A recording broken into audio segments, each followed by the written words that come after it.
sudah banyak dipamerkan di dalam negeri hingga mancanegara. Pelukis yang akrab dipanggil Niwayan ini mendapat inspirasi melukis dari potret kehidupan sehari-hari. Inspirasi terbesar inilah yang kemudian diekspresikannya ke dalam kanvas. Niwayan tidak pernah mengklasifikasikan karya lukisannya ke dalam aliran tertentu. Baginya, ekspresionisme, kubisme, realisme hanyalah ekspresi dalam menyapu kuas di atas kanvas.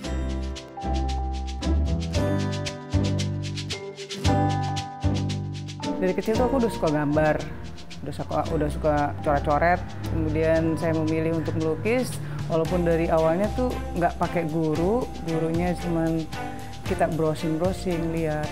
Kemudian saya coba warna-warna karena saya mencoba kepingin melukis di kanvas. Kemudian saya pakai watercolor catnya, ternyata nggak bisa dan pecah. Dan dari situ saya mulai menggali sendiri apa semua eksperimen-eksperimen di situ.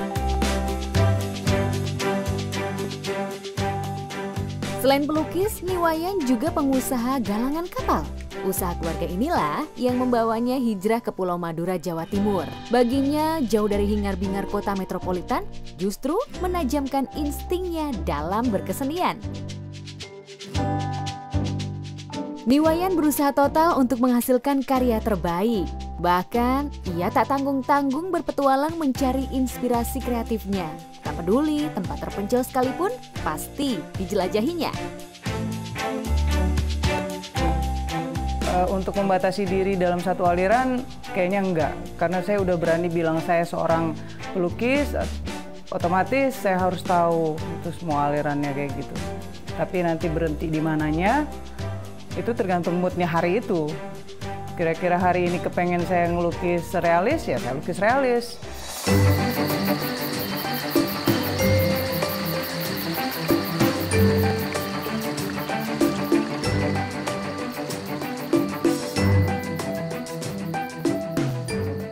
Dan petualangan demi petualangan kembali dimulai. Di kawasan pedalaman suku Baduy Kanekes, Lebak, Banten ini misalnya, tempat ini menjadi objek utama lukisannya.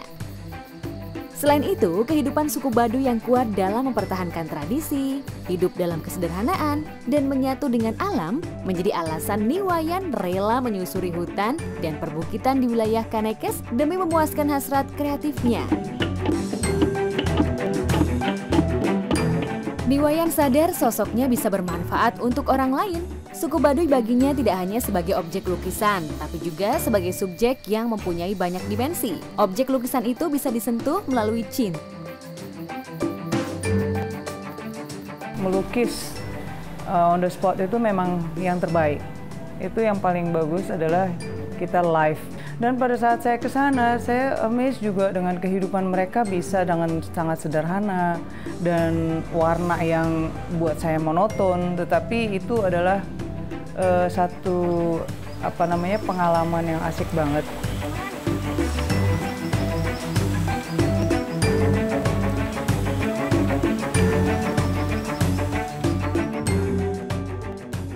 Dadi, Sarhani, dan Sarmali sangat senang. Seumur hidup baru pertama kali mereka bertiga menggoreskan kuas di atas kanvas.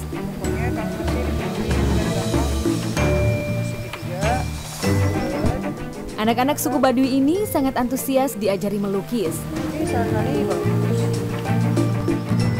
Aktivitas yang belum pernah mereka alami sebelumnya. Hasilnya, lukisan mereka tak kalah kreatif dengan anak-anak di tempat lainnya.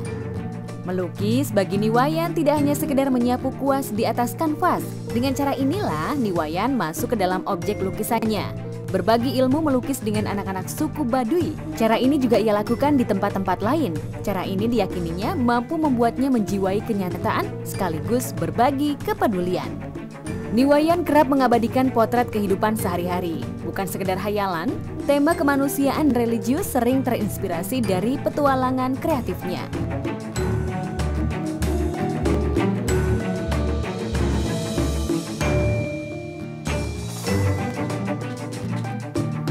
Mereka itu sangat-sangat haus akan pendidikan, tapi kultur mereka yang membatasi, mereka nggak boleh sekolah, dan mereka tuh cuma punya warna yang terbatas kan.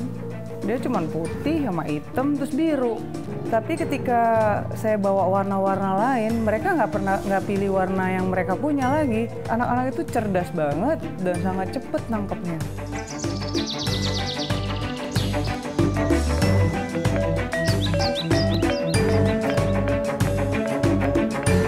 Meski namanya kini dikenal sebagai pelukis besar Indonesia, Niwayan masih tak mau berpuas diri.